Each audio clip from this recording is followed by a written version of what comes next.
Hey guys, welcome to It's a Vet Tech's Life.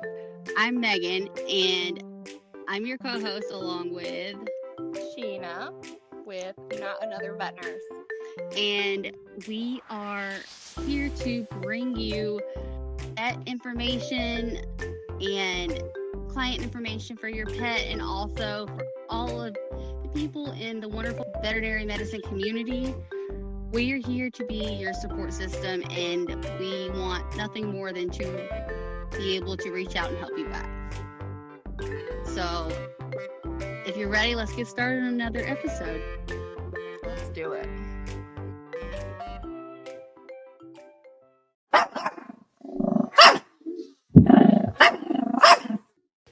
Hey guys, this is Megan, one of your hosts from It's a Vet Tech's Life. I wanted to take a quick second and tell you all about Anchor. It's the easiest way to make a podcast. And trust me, I've tried several others, so believe me when I say it is the easiest. It's completely free. There's also creation tools that allow you to record and edit your podcast right from your phone or computer, so it's great for busy people on the go like me. Anchor also distributes your podcast for you, so it can be heard on Spotify, Apple Podcasts, and many more. You can even make money from your podcast with no minimum listenership. It's everything you need to make a podcast in one place. So download the free Anchor app or go to anchor.fm to get started. I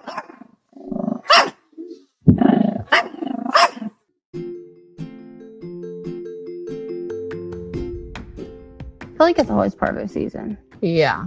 No, that's true. Okay, so according to the AVMA, and for those of you that don't really know what that is, that's the American Veterinary Medical Association. According to them, Canine Parvovirus is highly contagious and it can affect all dogs, but unvaccinated dogs and puppies younger than 4 months are the most at risk. So it's like I tell people all the time, just because you have an older dog does not mean that you are immune or you are somehow protected from parvo unless you are vaccinated.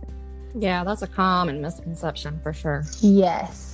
Dogs that are ill from canine parvovirus are typically just said to have parvo, and the virus affects the dog's gastrointestinal tract, so their stomach and intestines basically. And it is spread by dog-to-dog contact and contact with contaminated feces, environments, or people. So that means that us as veterinary professionals, if we handle one parvo puppy, we are not allowed in any other puppy room for the rest of the day because we are considered contaminated. Yeah, it is our that lives serious. Really miserable. It really does. No, like, I want a cute puppy room. Like, yeah, no puppies for you today. Yeah, nobody likes that job, but no. When we had parvo puppies at our clinic a few weeks ago, we had our isolation ward, and we put a sign on the door and named it Parvo Land. We would call it that. We didn't have a sign, which that's way more creative, but we would call it that too. I think it was just being smartasses. Yeah, pretty much. Whatever we can do. Because it would be like the day. Yeah. So it was basically just like, all right, who's stuck in parvo land today? Mm-hmm. When it comes to finding parvo, to veterinary professionals, there are signs that shout parvo, but to normal people, they're just like, hey, my puppy has bloody diarrhea. Did they eat something? Mm-hmm. Maybe, but they could have a parasite problem, a virus other than parvo, stress colitis. I mean, yeah. So obviously people don't go straight to, oh my God, it's parvo, except for veterinary professionals. Mm-hmm. Yeah. Bloody diarrhea right there. Oh yeah. Bloody diarrhea, and how old is it? Yep. And the smell.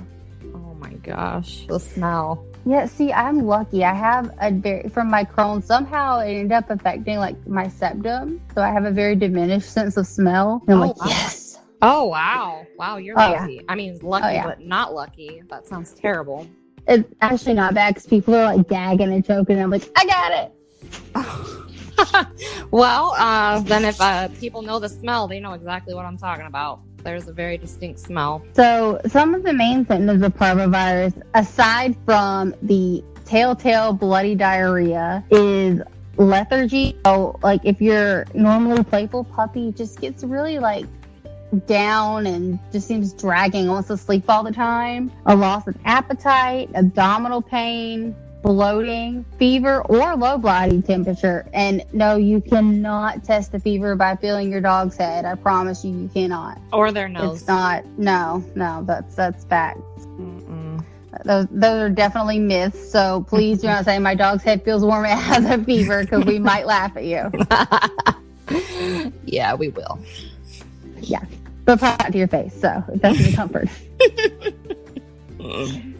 Another common symptom is vomiting, and then if the bloody diarrhea goes from being kind of intermittent to severe, and the vomiting becomes persistent, something's up, because that's going to cause rapid dehydration, intestinal damage, immune system issues that can cause septic shock. Like, if you have persistent vomiting and bloody diarrhea, get the dog to the doctor now.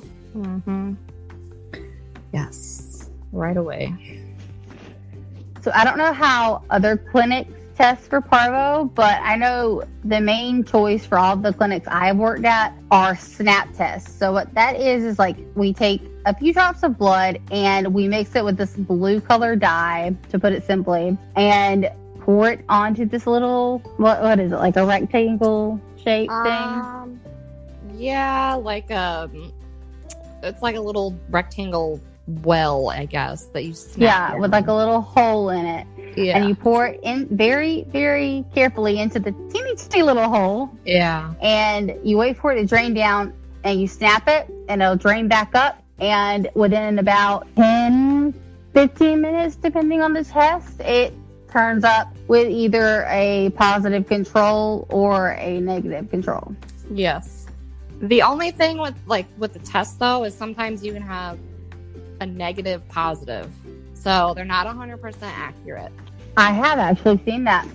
Yes. So it's really dependent on the symptoms and other things too. Yeah. But yeah. We actually had, not the clinic I'm at, but when I worked in the kennels, we had come in that had parvo, and one dog came in for like something regular the same day, but it was still a puppy. Mm-hmm. And so it started like throwing up, I think, when it went home. So we brought it back in and tested it, and it had a positive parvo test, but it did not look at all like a parvo dog.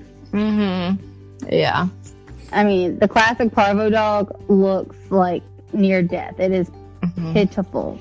Yeah. And this dog looked very happy, healthy, and ticked to be in a cage. Yeah. Parvo dogs normally don't care if they're in a cage. No, they just want to lay down.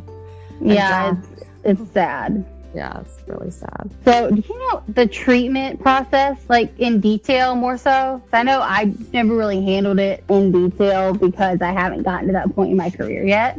Yeah. So, I know a little bit more than the treatment process. My own personal dog, actually, she had it. She's 6 years old now, but we got her at 8 weeks, and she was vaccinated by a breeder, which is a whole nother. And she was vaccinated. We took her home. I worked as a tech, so I would take her to work with me, and I thought she was vaccinated. We were living in Alaska at the time. It was in the winter. Who would think that parvo would be around when it's freezing cold outside?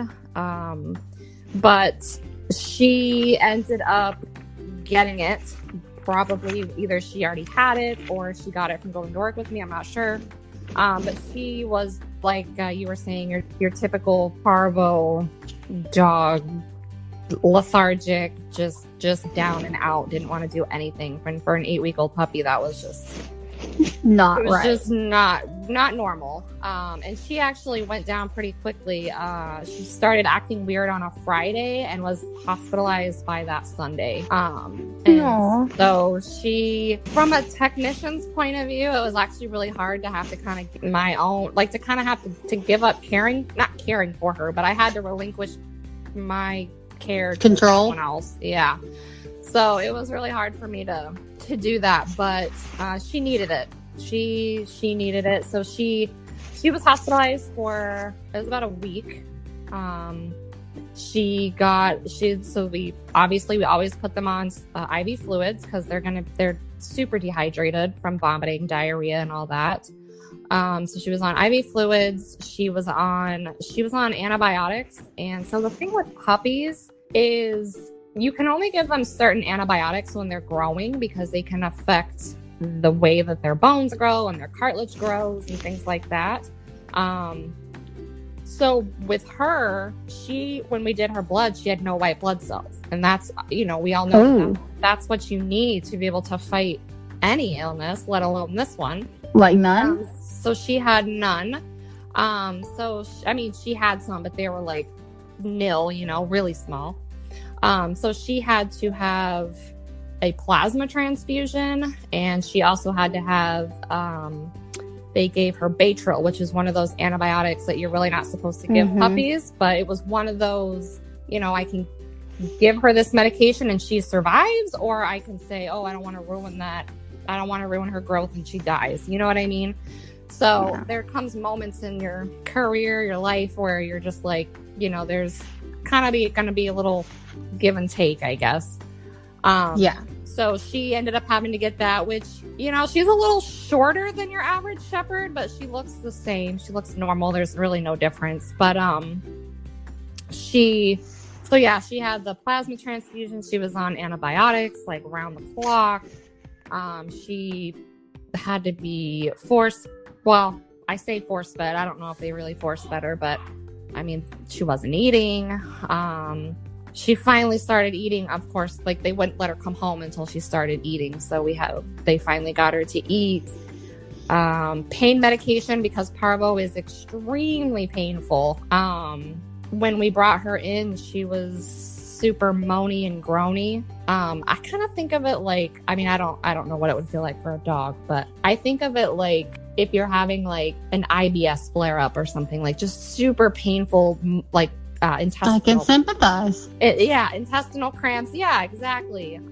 So it's just it's really painful. She was on a pretty high pain medication there in the beginning to kind of help get her through. But the thing with Parvo is, like with any virus, you gotta let it run its course. There's no cure per se. It's just really treating the symptoms and preventing any secondary infections and things from the condition. So it was really just a lot of supportive care, and thankfully all of that supportive care helped to get her through, and she's here 6 years later, because I've seen many cases where that is not the case, and it's just a whole different world. But I'll tell you, it's a little different being on that client side of the counter. I bet. Because it was just a whole different perspective having to be the client and not the technician. It was really difficult, and it was a really hard moment in our lives. But I thank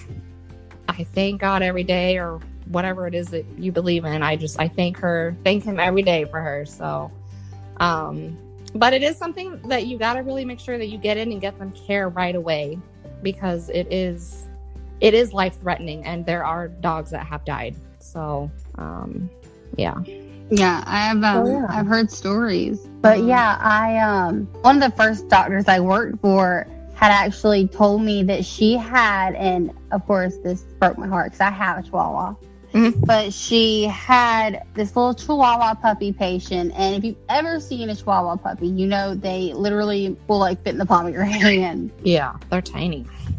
But she said that this dog was in its second round of Parvo vaccines, came in contact with the virus because I'm assuming the owners didn't listen to her warnings about not taking it places, and the dog ended up dying.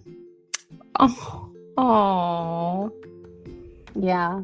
Oh, and that really sucks, because it was in the middle of getting itself protected. That's the things that a lot of owners, I don't know if they fully understand it, if we're not educating them properly, but you really have to get all those shots and literally not bring them anywhere unless they're with vaccinated dogs, because they will get it. Oh my goodness. That's sad. The best way to protect your dog, or your puppy, I guess I should say, is until it's received its complete series of vaccinations, You really need to use caution when bringing pet places where other young puppies get together, like pet shop, parks, puppy classes, obedience classes, doggy daycare, kennels.